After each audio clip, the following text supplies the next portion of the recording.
Saudações, eu sou Marcos Valério XR na noite de 10 de julho de 2023 e o FDP do Elon Musk está fazendo um notório esforço aí para querer me agradar, né? Porque eu tenho algumas opiniões aqui a respeito dele neste canal que não são lá muito favoráveis, mas parece que ele está tentando se esforçar para que eu goste dele.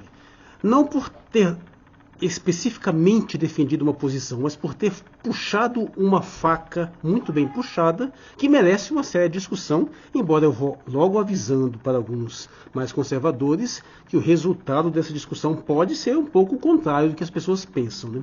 Segundo esses portais aqui, Elon Musk defenderia a ideia de que quem não tem filhos não deveria sequer votar, né, porque eles têm menos interesse no futuro.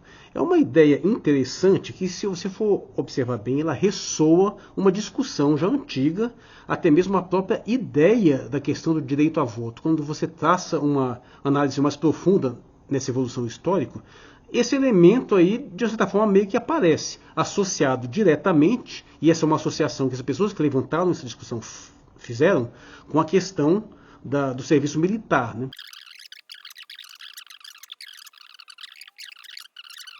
Vou deixar essa parte inteira apenas para membros, porque eu desviei um tanto do assunto, apesar de que é uma temática importante que não tem nenhum vídeo muito específico. Mas vamos lá, vamos ao ponto. A questão que o Elon Musk está colocando, ela é bastante interessante, porque se você não tem interesse no futuro, se você não tem elementos que te justifiquem você ter uma atenção mais direta para o que está no futuro, porque você deveria estar decidindo sobre este futuro em si, né? Vamos pegar uma situação menos polêmica, vamos jogar num ponto onde fique mais fácil explicar esse conceito. Vamos supor que as pessoas se reúnem agora para decidir uma coisa que vai ter um impacto de longuíssimo prazo. Uma coisa que só vai se consumar quando a maioria das pessoas que votaram hoje não estiverem vivas, ou seja, talvez alguma pauta ecológica, alguma coisa que vai se realizar, um plano de muito longo prazo que só vai se realizar daqui a muito tempo. Na ficção científica a gente vê muito isso, pessoas que fazem planos de questões sobre temáticas espaciais que vão demorar muito para chegar ao destino, mas vamos supor que tem uma temática que vai ter uma relevância para as pessoas que vão viver, por exemplo, só daqui a 50 anos. Então, se eu tenho filhos, se eu tenho descendentes que eu sei que já vão estar vivos lá, eu tenho um interesse muito direto, muito mais direto do que isso, que eu sei pessoas que não têm descendente nenhum que não vão estar lá. Então, o princípio aí fica mais fácil. É claro que tem sempre uma questão, isso não significa de forma nenhuma que a pessoa que não tenha filhos não tenha capacidade de fazer um julgamento até melhor sobre questões, isso é totalmente irrelevante, o ponto não é esse. Mas imagina-se numa situação dessas, uma situação de estamos hoje decidindo uma coisa que isso vai acontecer daqui a 50 anos, e você perceber que as pessoas que têm descendentes tendem a uma determinada posição e as que não têm descendentes tendem a uma outra posição que vai prejudicar essas pessoas que estarão vivas lá. Aí você já não pensa que tem uma questão séria aí? Que tem gente decidindo hoje como é que vai ser a vida de pessoas daqui a 50 anos. Sendo que as pessoas que não têm descendentes estão tomando uma decisão que vai ser pior para essas pessoas que estão lá no futuro. Aí você acha isso justo? Que a gente não tem aí um problema, que as pessoas que têm descendentes não deveriam ter uma voz maior, mais significativa, uma vez que são os filhos deles que estarão lá, vivendo nessa época? Então, pensa bem, isso ajuda a esclarecer um pouco melhor essa questão que está sendo colocada. E nessa discussão que está rolando no Twitter, né, passando umas imagens aqui, está colocando muitas questões, inclusive levantando essa questão do serviço militar, de ir para a guerra, como que eu coloquei na minha digressão anterior, que vai ficar disponível só para membros. Mas a questão interessante que está sendo colocada é que, sim, é uma questão de interesse direto. É um stake. Stake é um termo em inglês que é muito ruim de traduzir, né? Mas é porque é um interesse mais direto que você tem sobre uma situação. Então, não que uma outra pessoa que não esteja diretamente relacionada não tenha algum interesse. Mas, em tese, é meio que se sugere que o interesse dela é menor. Então, a questão basicamente é essa. O que talvez escape mais a percepção da maioria das pessoas é porque tem uma coisa que é inacreditável quando você passa a refletir e que muitas pessoas não têm ideia de que todo e qualquer tipo de sentido existencial só pode ser futuro. Nós vivemos para o futuro. Nós vivemos no presente, com base no passado, em função do futuro. Tudo que a gente vai fazer com pressuposto o futuro. A sociedade não faz sentido se ela não estiver vislumbrando o futuro. Os planejamentos são para o futuro. Isso é óbvio. E individualmente você vive isso constantemente. Você trabalha, você estuda, você faz todos os planejamentos visando um futuro. Só que isso, no nível individual, é uma coisa. Quando você tem uma descendência, isso muda o modo que o seu planejamento passa a incluir os seus descendentes. E a sociedade, em nível de organização, como ela é um ente, esse ente jurídico, que transcende as vidas individuais, então ela é muito mais voltada para o futuro que a transcende do que os indivíduos em si. Portanto, não faz nenhum sentido um empreendimento social que não tenha como foco primordial as próximas gerações. Ela tem que se pensar em se desenvolver. Aliás, está aí uma chave muito clara de leitura de perceber que políticas são realmente responsáveis, que visões de mundo são mais defensáveis. Aqueles indivíduos que fazem políticas pensando apenas no bem-estar imediato, como, por exemplo, políticas liberais que enchem a pança de parasitas nesse exato momento, como taxa de juros alta e privatização, essas coisas, esse pessoal está pensando apenas em uma forma imediatista para beneficiar uns sujeitinhos aqui com lucros de curto, médio prazo. Mas quando você faz um planejamento mais abrangente, aí você pensa mais no dano que essas políticas causam para gerações futuras. Mas, se você pessoalmente não está engajado em deixar descendentes, se você não tem esse direcionamento, evidentemente você tem uma preocupação menor, você vai se preocupar mais com o seu. Então, sim, há um fundamento perfeitamente defensável nesta ideia de que peso decisório das pessoas que deixam descendentes para muitas questões, especialmente de médio e longo prazo, deveria ser maior do que aquelas pessoas que não têm essa preocupação. É claro que isso é uma visão parcial, né? Porque é evidente, a gente nunca pode fugir de vista que uma pessoa que não está diretamente inserida naquela situação ali pode ter uma visão até mais esclarecida, isso é óbvio. Só que existem alguns elementos que a gente às vezes defende, até de uma forma meio simbólica, para eles terem uma certa relevância. Por exemplo, alguém duvida que um estrangeiro poderia ser um melhor presidente do Brasil do que um brasileiro? Não, isso ninguém vai questionar, isso é perfeitamente possível.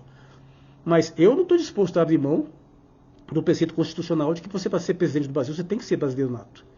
Isso tem um peso, um valor simbólico interessante. Até porque você tem uma amostragem muito grande de pessoas para a gente não precisar de estrangeiros. Com certeza a gente tem brasileiros de sobra, perfeitamente qualificados para isso. Então, essa dimensão simbólica tem uma relevância significativa. Mesma questão aí. Da mesma forma que não faz sentido você dizer que a pessoa só pode emitir opinião para uma coisa, se ela pertencer àquele grupo, por exemplo, você só pode dar opinião sobre questões relativas às mulheres se você for mulher, essas palhaçadas todas.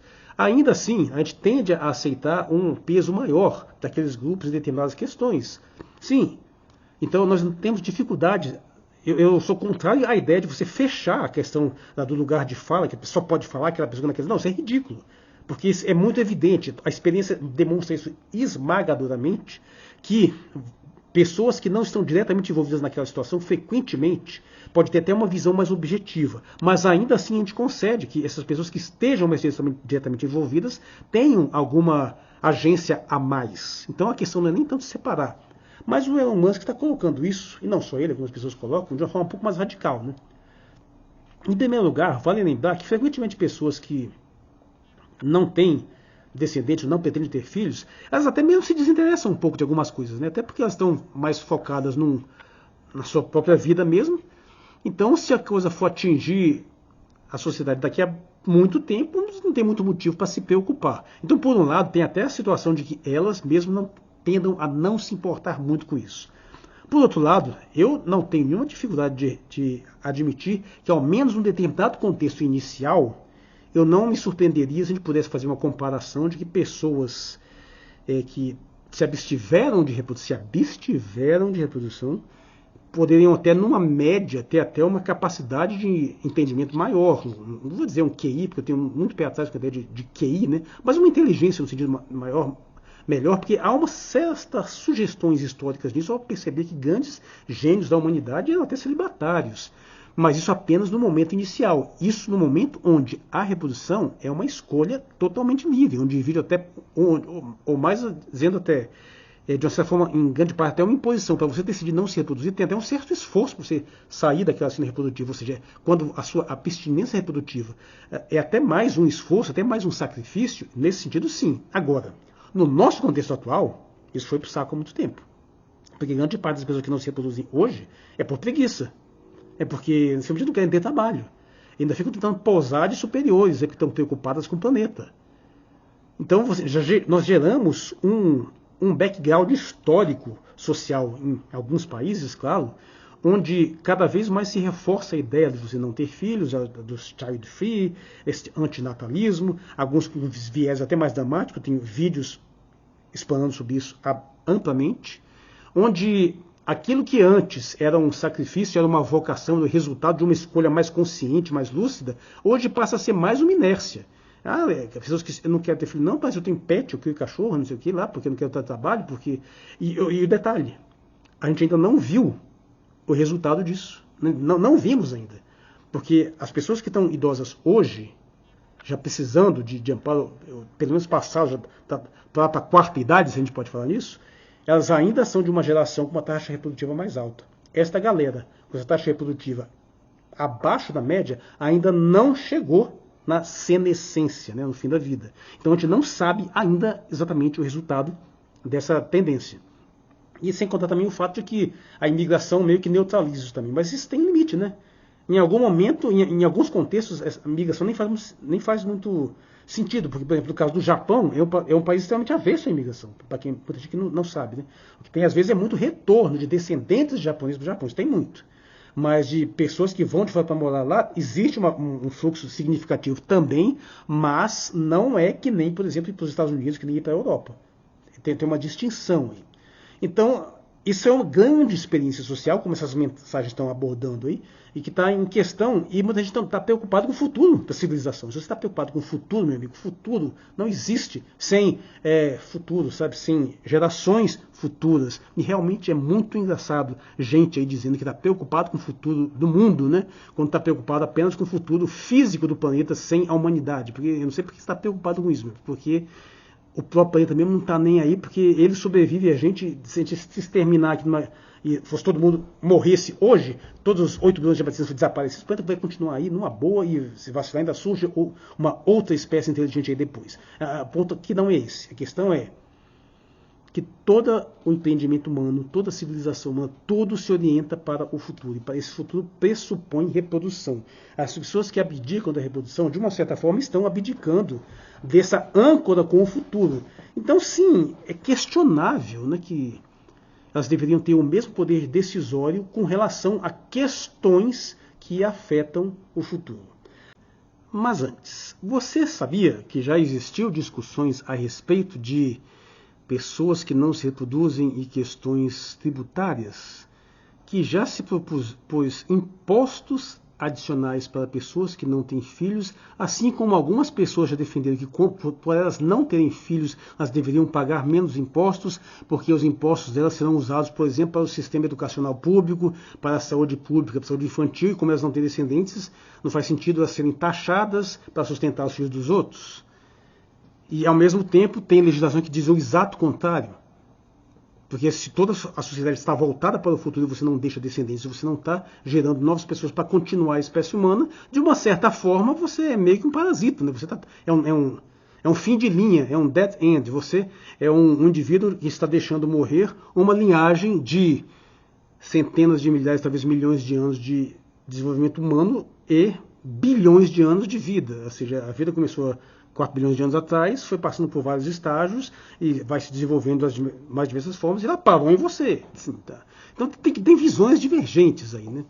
Evidentemente, o indivíduo que acha que por ele não ter filhos e não deveria pagar tantos impostos está com um pensamento evidentemente individualista, né? Pensando apenas no seu próprio bem-estar pessoal.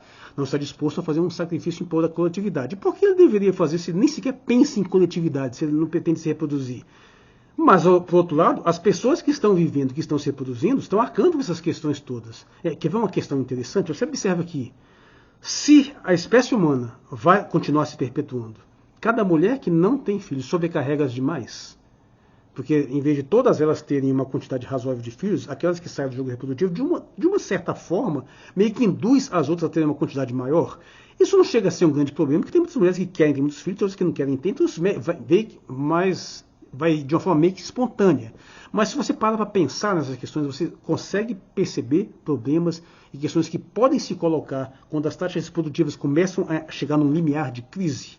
Nós não estamos acostumados a pensar nisso porque esses problemas não se apresentaram de uma forma tão clara na maior parte dos contextos, a não ser no sentido contrário, né? A não ser aqueles contextos mais imediatos depois de uma guerra, onde a taxa despenca mesmo, e aí vem aquele baby boom, só que ninguém precisou pensar nisso, porque isso é espontâneo, é instintivo praticamente.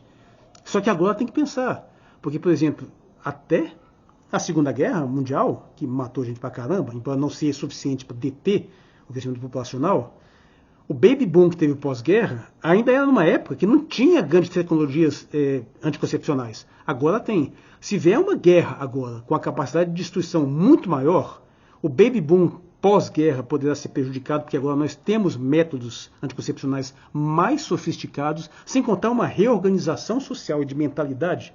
Então, vê que tem questões interessantes sendo colocadas aqui, via de regra são mais fáceis de você explorar por experiências mentais que tendem à ficção científica, mas vamos tentar fazer essa exploração mais imediatamente, né?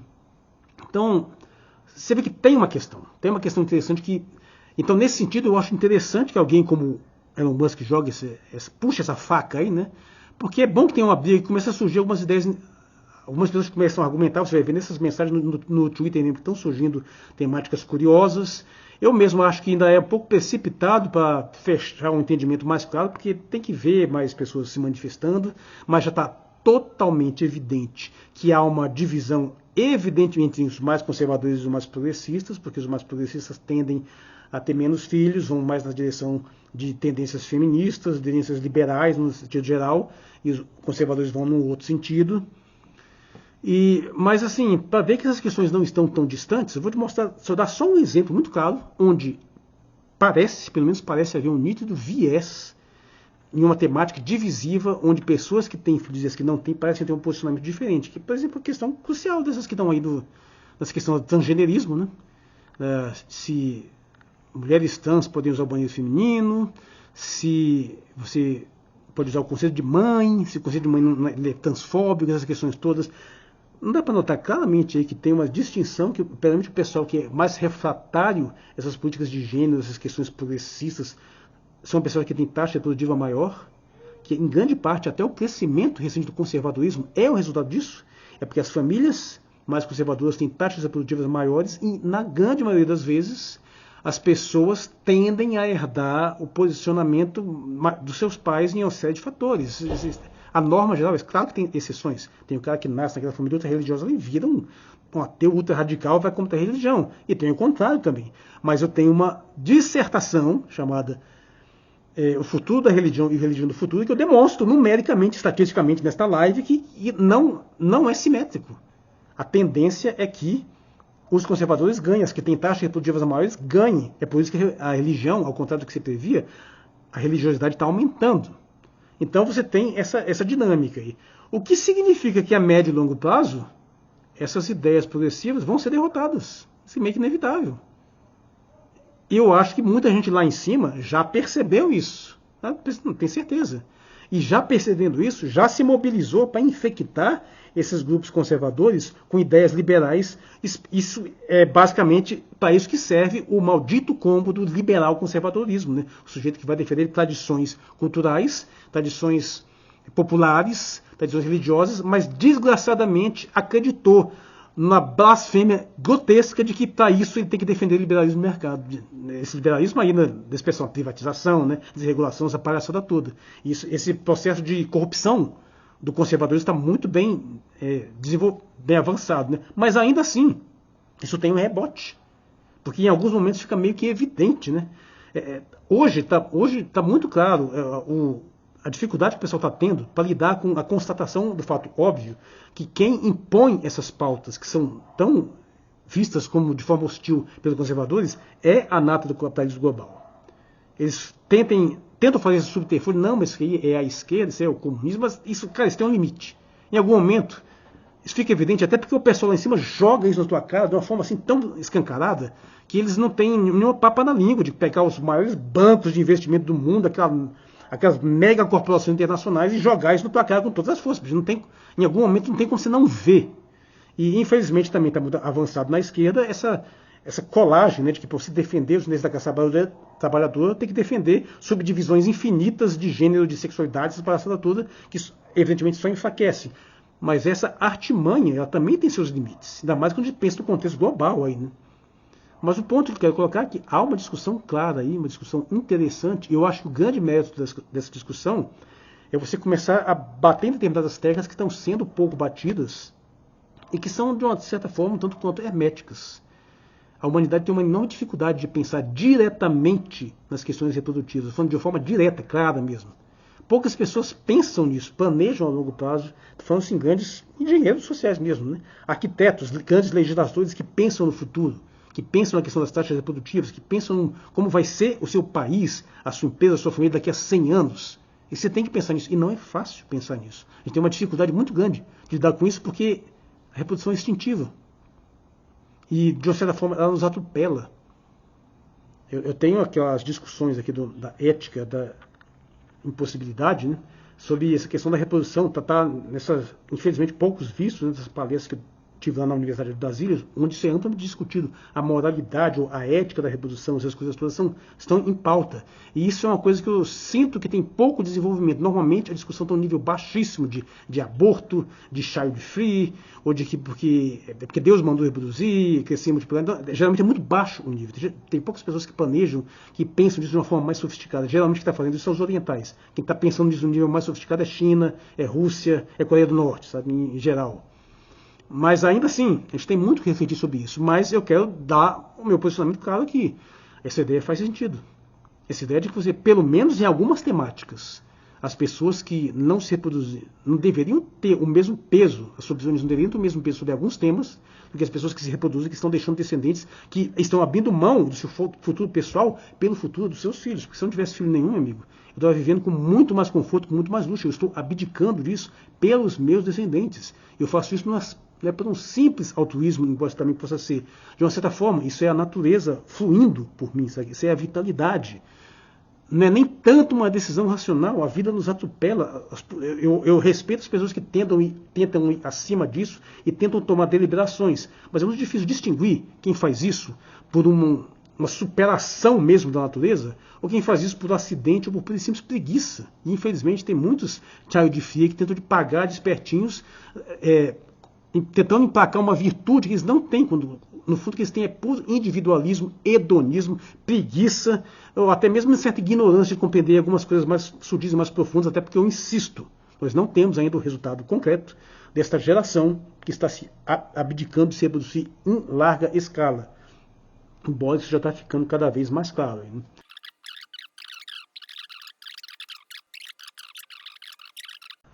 Ainda assim, eu não defendo o fechamento da possibilidade decisória por causa desses contextos contingentes. Eu ainda acho que, mesmo a mulher que nunca teve filhos, não pretende ter e tem um cérebro bolsura, não tem que ser totalmente silenciada a respeito dessa questão. Mas eu acho sim que em alguns contextos é uma questão de peso, né? Se ela tiver a sensibilidade de pessoalmente se dar conta disso e preferir se abster, é o ideal. Ou melhor ainda, se ela, apesar de tudo isso, tiver uma capacidade de análise argumentativa e for capaz de transcender isso, melhor ainda. Mas na maioria das vezes a gente sabe que não vai ser o caso, infelizmente. Então talvez seja uma questão de tentar corrigir isso por ponderações, né?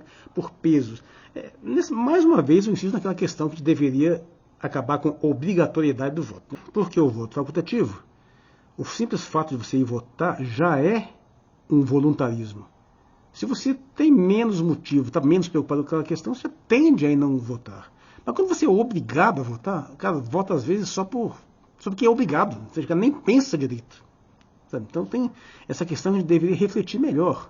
Acho que os sistemas democráticos mais aperfeiçoados têm que ser de voto facultativo. Bom, eu tenho um vídeo que eu defendo especificamente isso, que em vez de a gente estar preocupado com voto impresso, com não sei o quê, com eleição, a gente devia estar mais preocupado com a voluntariedade do voto. De qualquer modo, assim, eu não vou dizer... eu não concordaria. Não, acho que pessoas que não têm filhos não devem votar. Não, eu nunca diria isso. Mas eu digo sim, em muitas questões, especialmente questões de longo prazo, eu acho que a opinião das pessoas que têm descendentes, têm filhos, deve ter mais peso do que a opinião das pessoas que abrem mão desse futuro porque toda a humanidade é voltada para o futuro. Se você não se importa com o futuro, para que você deveria se importar com as questões que vão estar diretamente associadas a isso? Mas isso fica uma questão para reflexão e não é brincadeira, né? Eu espero que, infelizmente, eu acho que não vai pegar muita discussão, por enquanto não. Até agora eu vi pouco engajamento, pouca discussão a esse respeito. Mas eu gostaria que tivesse um quebra-pau aí, fosse baixo nível mesmo, mas depois vão surgindo questionamentos mais sofisticados, reflexões melhores. Não que eu tenha esperança que as melhores reflexões vão... Não, porque nunca é assim. É sempre as mais chulas, as mais estúpidas que tentam a massificar. Mas isso tende a expor ainda melhor as posturas antirreprodutivas que estão tão em voga na sociedade, em especial o feminismo, né? E todas essas pautas progressistas mais específicas nessas questões de gênero e sexualidade. E, infelizmente eu não vou poder falar muito mais, porque a minha garganta está me matando. Bom, se surgirem questões mais interessantes depois, eu até faço outro vídeo. Mas vou ficar por aqui mesmo. Eu sou Marcos Valério XR. Na noite de 10 de julho de 2023, eu estou deixando uma versão mais completa e mais detalhada deste vídeo apenas para membros, porque eu entrei em alguns graus de digressão que são mais complexos, que levam em outros direcionamentos. Muito obrigado por sua atenção.